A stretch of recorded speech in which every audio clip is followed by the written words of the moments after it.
신앙 고백 드리겠습니다.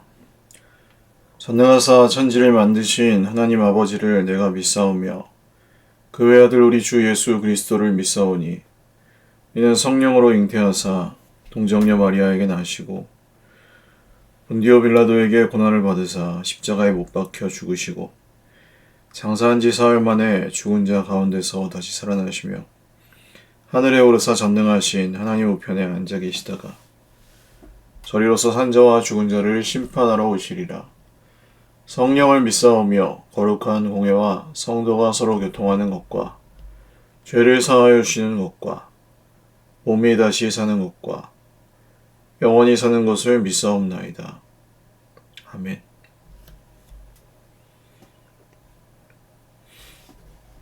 찬송가 29장 찬송드리겠습니다.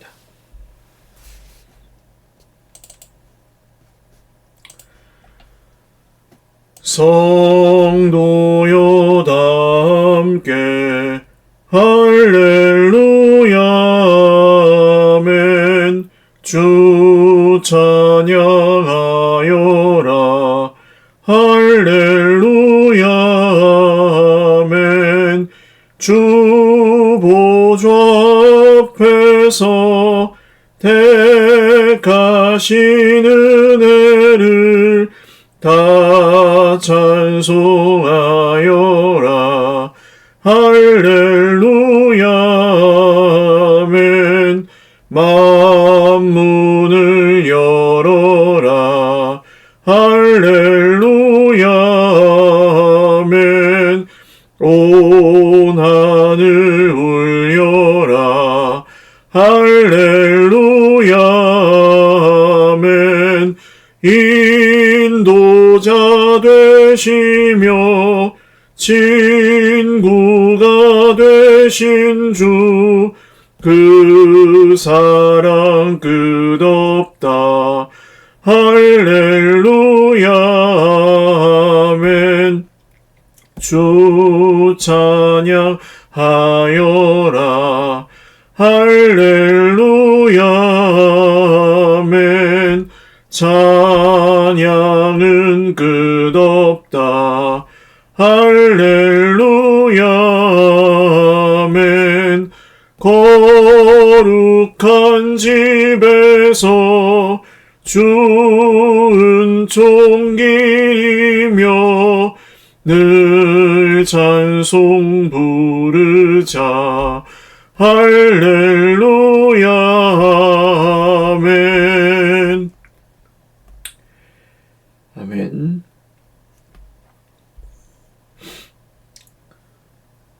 하나님 말씀 느헤미야 12장입니다.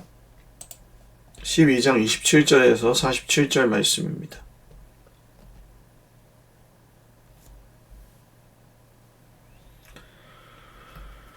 한 목소리로 읽겠습니다. 예루살렘 성벽을 봉헌하게 되니 각처에서 레위 사람들을 찾아 예루살렘으로 데려다가 감사하며 노래하며 재금을 치며 비파와 수금을 타며 즐거이 봉헌식을 행하려 하매 이에 노래하는 자들이 예루살렘 사방들과 느도바 사람들의 마을에서 모여들고 또 벳길갈과 게바와 아스마들에서 모여들었으니 이 노래하는 자들은 자기들을 위하여 예루살렘 사방에 마을들을 이루었음이라. 제사장들과 레위 사람들이 몸을 정결하게 하고 또 백성과 성문과 성벽을 정결하게 하니라. 이에 내가 유다의 방백들을 성벽 위에 오르게 하고 또 감사 찬송하는 자의 큰 무리를 둘로 나누어 성벽 위로 대오를 지어가게 하였는데 한 무리는 오른쪽으로 북문을 향하여 가게 하니 그들의 뒤를 따르는 자는 호세야와 유다 지도자의 절반이요 또 아사리아와 에스라와 무술람과 유다와 베냐민과 스마야와 예레미야이며 또 제사장들의 자손 몇 사람이 나팔을 잡았으니 요나단의 아들 스마야의 손자 마따냐의 증손 미가야의 현손 삭골의 5대손 아삽의 6대손 스가랴와 그의 형제들인 스마야와 아사렐과 밀랄레와 길랄레와 마헤야와 느다넬과 유다와 하나니라. 다 하나님의 사람 다윗의 악기를 잡았고 학사 에스라가 앞서서 샘문으로 전진하여 성벽으로 올라가는 곳에 이르러 다윗성의 층계로 올라가서 다윗의 공 윗길에서 동쪽으로 향하여 수문에 이르렀고 감사 찬송하는 다른 무리는 왼쪽으로 행진하는데 내가 백성의 절반과 더불어 그 뒤를 따라 성벽 위로 가서 화덕 망대 윗길로 성벽 넓은 곳에 이르고 에브라임 문 위로 옛문과 어문과 하나넬 망대와 한메아 망대를 지나 양문에 이르러 감옥 문에 멈추매 이에 감사 찬송하는 두 무리가 하나님의 전에 섰고 또 나와 민장의 절반도 함께하였고 제사장 엘리야김과 마아세야와 미냐민과 미가야와 엘료에네와 스가리야와 하나니아는 다 나팔을 잡았고 또 마아세야와 스마야와 엘르아살과 우시와 여호하난과 말기야와 엘람과 에셀이 함께 있으며 노래하는 자는 크게 찬송하였는데 그 감독은 예스라히야라. 이날에 무리가 큰 제사를 드리고 심히 즐거워하였으니 이는 하나님이 크게 즐거워하게 하셨음이라. 부녀와 어린아이도 즐거워하였으므로 예루살렘이 즐거워하는 소리가 멀리 들렸느니라. 그날에 사람을 세워 곡간을 맡기고 제사장들과 레위 사람들에게 돌릴 것 곧 율법에 정한 대로 거제물과 처음 익은 것과 11조를 모든 성읍 밭에서 거두어 이 곡간에 쌓게 하였노니 이는 유다 사람이 섬기는 제사장들과 레위 사람들로 말미암아 즐거워하기 때문이라. 그들은 하나님을 섬기는 일과 결례의 일을 힘썼으며 노래하는 자들과 문지기들도 그러하여 모두 다윗과 그의 아들 솔로몬의 명령을 따라 행하였으니 옛적 다윗과 아삽의 때에는 노래하는 자의 지도자가 있어서 하나님께 찬송하는 노래와 감사하는 노래를 하였음이며 수룹바벨 때와 느헤미야 때에는 온 이스라엘이 노래하는 자들과 문지기들에게 날마다 쓸 몫을 주되 그들이 성별한 것을 레위 사람들에게 주고 레위 사람들은 그것을 또 성별하여 아론 자손에게 주었느니라. 아멘.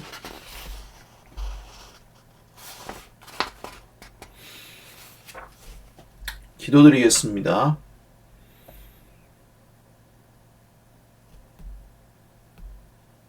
하나님, 우리의 아버지, 감사합니다.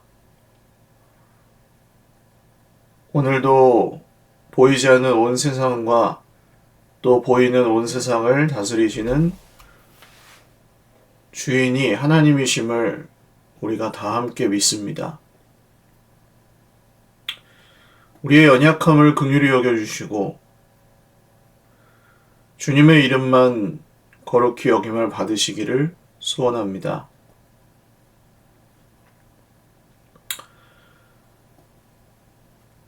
주님의 나라가 이 땅 가운데 임하여 주시고 주님의 뜻을 우리의 삶과 온 가정과 공동체 가운데 이루어 주시옵소서. 특별히 병중에 고통하고 있는 우리 환우들을 기억하시고 하나님 공동체의 모든 함께하는 기도를 통하여 우리 환우들이 새 힘을 얻고 나음을 입게 하여 주십시오. 우리의 연약함을 긍휼히 여겨주시고 우리 하나님께서 주시는 것으로 오늘도 살게 하시고 우리의 모든 것 되시는 주님이 오늘도 우리의 하나님이심을 믿사오니 하나님 우리를 영광 중에 붙들어 주시고 또 우리가 서로에게 사랑의 통로, 축복의 통로, 은혜의 통로가 되어서 힘겨운 세상살이지만 또 계속해서 살아갈 수 있도록 오늘도 주관하시고 은혜 베풀어 주십시오.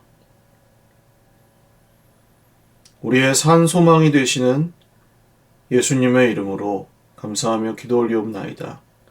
아멘.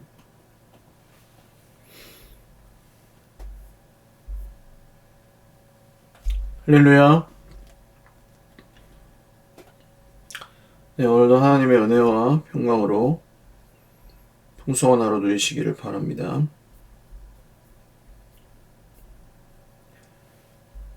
느헤미야 12장 말씀 성벽 봉헌식의 준비와 그리고 성벽을 봉헌하는 봉헌식 장면 그리고 그것에 이어져서 제사장들과 레위 사람들에게 주어진 그 몫을 올바르게 주었다. 이런 이야기가 이제 27절에서 30절까지 봉헌식 준비가 나오고요. 31절에서 43절까지는 성벽에 오른 사람들의 명단과 봉헌식 장면이 기록이 되어 있고 44절부터 47절까지는 이제 제사장들과 아론 자손 레위인들에게 준 몫을 이야기하고 있습니다. 느헤미야 이렇게 기억하시면 좀 쉬워요. 에스라 성경에서는 성전을 회복한 것이고 느헤미야 성경에서는 성벽을 회복한 것이다. 언제요? 바벨론 포로기 이후에 70년이 차면 내가 돌아오게 하겠다 하고 말씀하신 주님의 말씀대로 이 북이스라엘 나라는 아시리아라는 나라에게 멸망 722년 주전 BC 722년에 멸망을 했고 바벨론에게 유다 왕국이 586년에 멸망을 했고 그 다음에 70년이 지나서 이 하나님의 약속을 따라서 예루살렘으로 다시 유다 백성들이 돌아오게 된 이야기가 그 에스라 성경에 먼저 나오는 겁니다. 근데 학사 에스라가 기록한 것으로 보고 또 에스라가 아주 주도적인 역할을 하긴 했지만 실제적으로 그 성전 재건의 모든 일들을 감당했던 리더는 스룹바벨이라는 사람이었죠. 그래서 스룹바벨 성전이라고 부르는 것이고 이제 느헤미야 성경은 그렇게 완공된 성전이 사실은 성전만 있어서는 그것이 지켜질 수가 없었고 예루살렘 무너진 성벽들을 다시 재건하는 일을 근데 이 느헤미야 때는 아주 굉장히 전격적으로 이 일이 이루어져서 52일 만에 끝났다고 말씀드렸죠.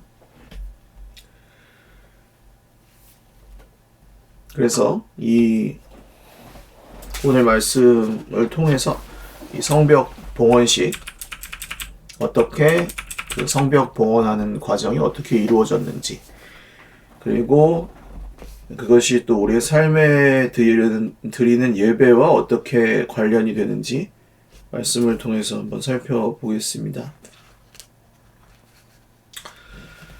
자, 예루살렘 성벽을 봉헌하게 되니 하면서 시작했습니다. 각처에서 레위 사람을 찾아 자, 성벽을 봉헌 완공했다. 그런데 그것을 하나님께 드렸다. 이런 얘기고요. 그걸 위해서 레위 사람들이 필요했다. 즉, 이 사람들이 단순히 그 성벽을 쌓는 것은 그 성벽이 자기들을 지켜주는 게 아니고 그 성벽을 재건할 수 있게 해주신 하나님께서 자기들을 지켜주신다고 믿었기 때문에 그 믿음의 고백으로 이 봉헌식을 하는 것이었습니다. 그래서 이 봉헌식은 예배였습니다. 우리가 헌금을 드리는 게 단순히 돈을 하나님한테 주는 행위가 아닙니다. 왜냐하면 우리에게 주신 모든 것이 하나님의 것이라고 믿는 사람들이 우리 삶의 전부를 주신 하나님께 우리 삶의 일부를 그 신앙 고백으로 드리는 것이죠. 우리 주기도문에서 일용할 양식을 주십시오라고 기도하는 이유는 무엇입니까? 하나님께서 그 일용할 양식을 주시는 분이라는 사실을 믿기 때문입니다. 그래서 우리의 예배는 사실 그 예배 시간만 예배가 아니고 우리 삶 전체가 하나님의 것임을 인정하고 믿고 하나님 앞에서 거룩하게 살아가는 모든 삶의 영역들이 다 예배라고 할 수 있겠습니다. 그래서 이 봉헌식이 하나님께 드리는 이 성벽 완공식 봉헌식이 예배였던 이유. 그 이유는 하나님이 이 성벽이 그들을 지켜주는 게 아니라 하나님이 유다 백성들을 지켜주신다고 믿었기 때문에 이것이 예배가 되었습니다. 그냥 거룩하게 사세요. 나쁜 짓 하지 마세요. 이렇게 해서 사람이 바뀌지 않죠. 그럼 어떻게 바뀝니까? 그의 소속과 신분과 세계관과 그 사람이 보는 관점과 이런 것들이 바뀌어야 그 사람의 인생이 바뀝니다. 그게 바로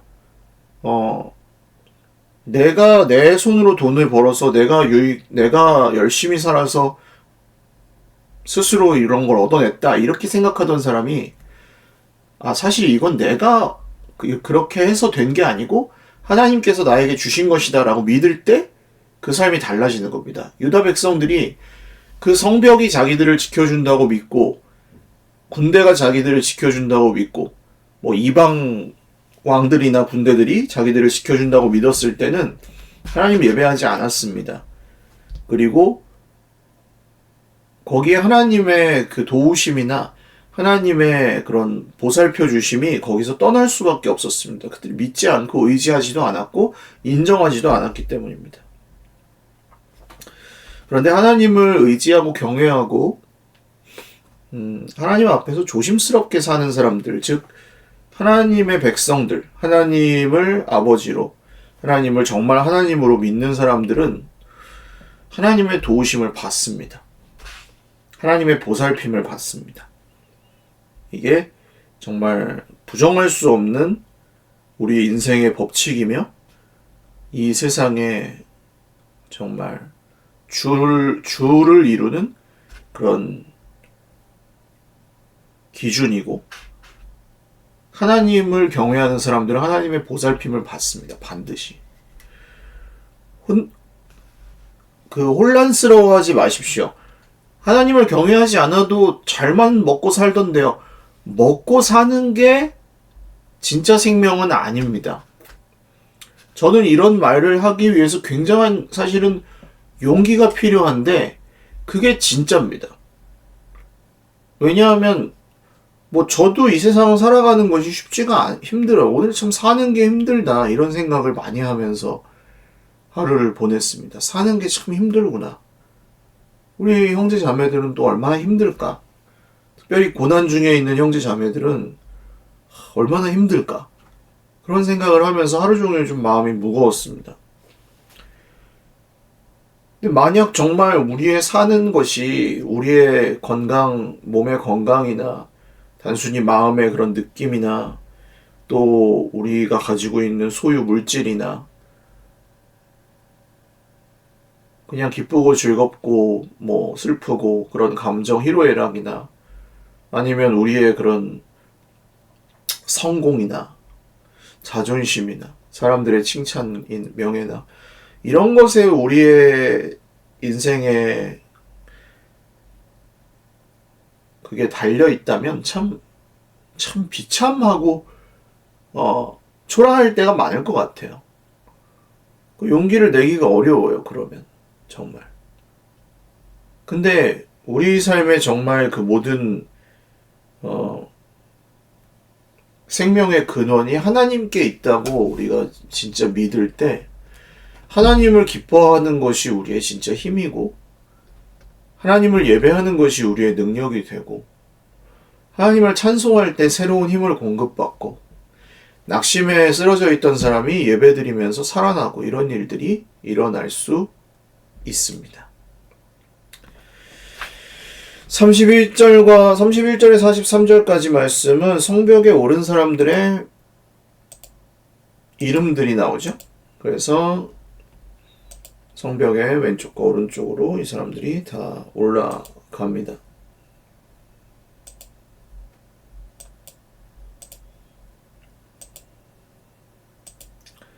이 모든 사람들이 함께 크게 찬송합니다. 노래하는 사람들이 크게 찬송하고 우리가 큰 제사를 드리고 심히 즐거워했으니 이는 하나님이 크게 즐거워하게 하셨습니다.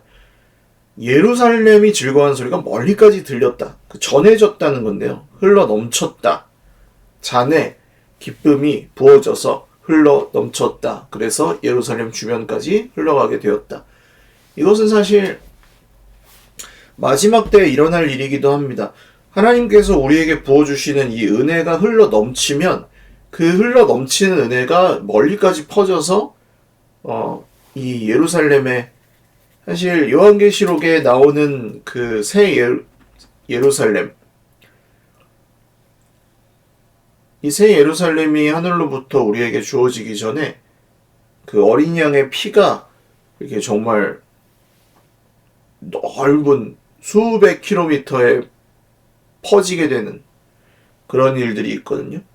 그게 좀 여러 의미로 해석이 될 수 있는데, 그만큼 뭐 순교자의 피나 이런 것들이 필요하다는 말씀도 되지만, 그 정말 물이 바다를 덮음 같이 여호와의 영광을 인정하는 것이 가득 퍼지게 되는 것을 의미하기도 합니다.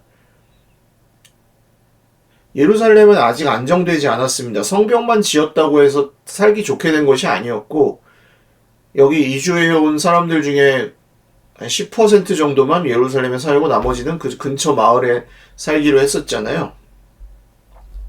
그래서 이 백성들이 그 예루살렘에서 사는 게 아직 그게 편해진 것도 아니고 살만해진 것도 아니었어요. 그렇지만 하나님께 예배를 드리면서 그들의 마음에 하나님께서 기쁨을 부어주셔서 크게 즐거워하면서 그것이 멀리까지 퍼졌습니다.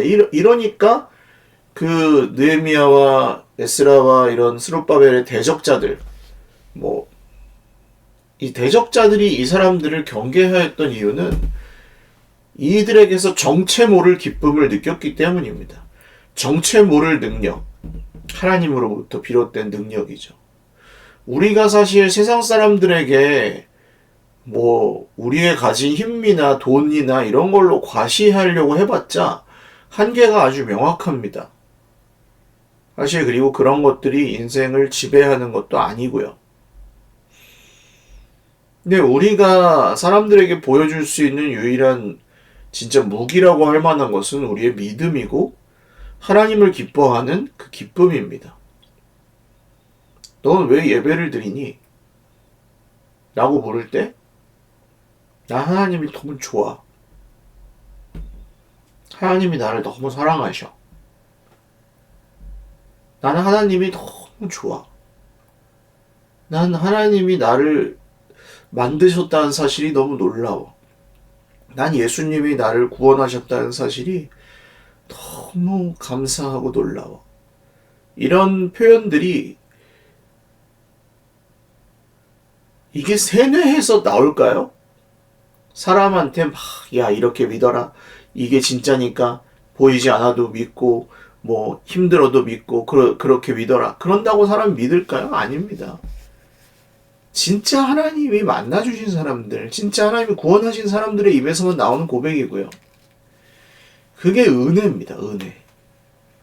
우리에게 진짜 필요한 것은 무엇입니까? 여러분, 고난 중에 우리를 구원해줄 돈입니까? 어떤 유력한 사람입니까? 진짜 우리한테 필요한 것은 무엇이었고 지금 무엇이며 앞으로 무엇입니까?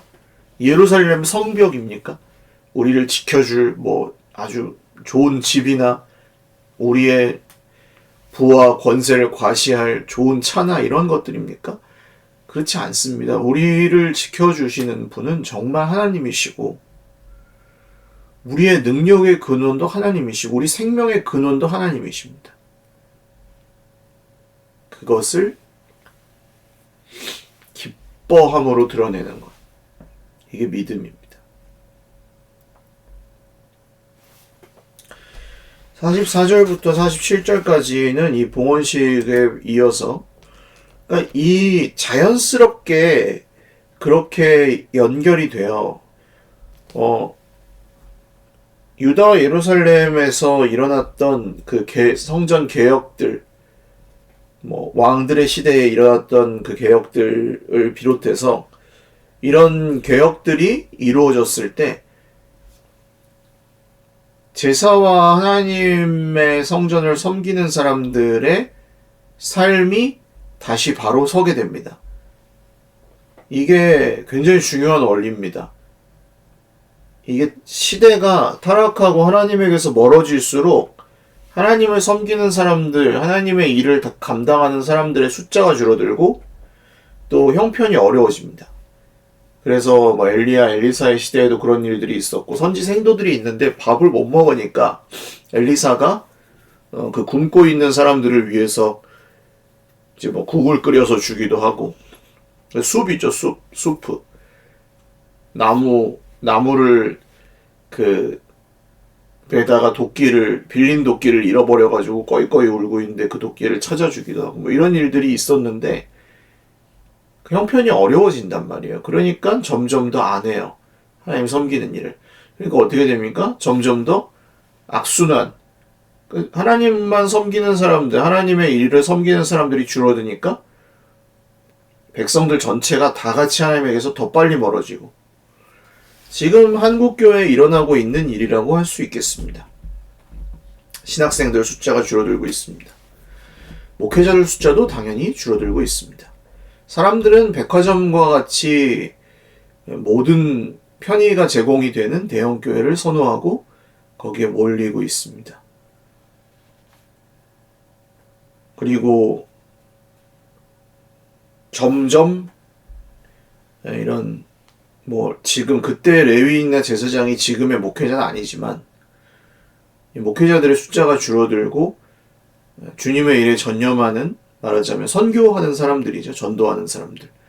이 사람들의 숫자가 점점 줄어들음에 따라서 장차 우리의 자녀들이 살게 될 세상에서 그 자녀들을 이해하고 그 자녀들이 사는 세상을 이해하면서 그들을 섬기고 영적으로 돌봐주어야 할 사람들이 세워지지 않고 있습니다. 이게 지금 말하자면 무너져가는 어떻게 보면 쇠퇴해 가고 있는 한국 교회의 현실이라고 할 수 있습니다. 여러 이유들이 있죠. 물론 이게 누가 잘못해서 그렇게 됐다 이렇게만 말할 수는 없는데 깨어 경성하고 기도하면서 대비해야 될 일입니다. 왜냐하면 우리만 잘 살고 가면 끝이 아니잖아요. 주님이 교회를 세우신 목적이 이 은혜를 여러분 하나님의 작품입니다. 하나님께서 이 작품을 우리를 만드신 이유는 선한 일을 해서 정말 그 은혜를 오는 여러 세대에 드러내려고 하시는 것입니다. 우리가 교회를 이루고 공동체를 이루는 이유는 그 하나님의 선하신 은혜와 그 놀라운 뜻을 오는 여러 세대에 계승하고 유전시켜 주려는 목적을 가지고 있습니다. 우리만 잘 믿고 끝나면 되는 게 아니고 이어져야 된다고요. 다른 사람들에게. 또 다른 우리의 자녀들. 그래서 그런 일들을 계속해서 꿈꾸며 같이 해주시는 우리 형제 자매들께 너무 감사드리고 우리 교회가 참 좋은 교회라고 생각이 듭니다. 우리 형제 자매들이 이렇게 순종하고 충성스럽게 예배하고 하나님 사랑하는 덕분에 하나님께서 우리 교회를 통해서 또 놀라운 일들을 하고 계신다고 생각이 들어요. 눈에 보이는 것에 너무 실망하거나 낙심하지 마십시오. 하나님께서는 지금도 보이지 않는 주님의 손으로 일하고 계십니다. 저와 여러분들을 붙들고 계십니다. 그리고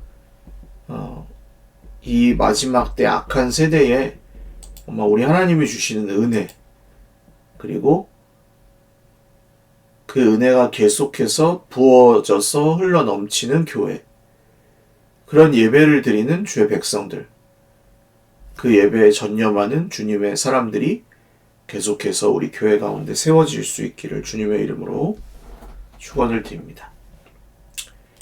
기도드리겠습니다. 하나님, 오늘도 주님의 은혜를 찬송합니다. 참 현실을 볼 때는 살기가 참 어려운 것 같습니다. 그렇지만 살기가 쉬웠던 적은 없고 역사적으로도 살기가 쉽고 편했던 시대는 별로 없었습니다. 이 세상은 여전히 깨어져 있고 풍요 속의 빈곤이라고 우리는 마치 바닷물 한가운데서 목이 말라 죽어가는 사람들처럼 이 시대를 보고 있습니다. 깨어진 세상 속에서 우리를 건져내셔서 사랑하는 아들의 나라로 옮기신 주님, 우리의 삶이 예배가 되게 하시고 그 예배에 주님이 부어주시는 기쁨이 늘 넘치게 하시고 이 일에 전념하는 하나님의 사람들이 계속해서 아름답게 세워질 수 있도록 우리의 기도와 우리의 공동체, 우리의 모든 순종의 삶을 주님께서 기쁘게 받아주시고 사용하여 주옵소서. 감사없고 우리를 사랑하시고 우리와 함께 하시는 이 마지막 정말 어두운 세상과 때에도 여전히 우리를 사랑하시는 예수 그리스도의 이름으로 기도 올리옵나이다. 아멘. 네, 감사합니다. 오늘도 주님 안에서 복된 하루 되시고 우리 또 기도하실 수 있도록 잠시 음악을 이어가겠습니다.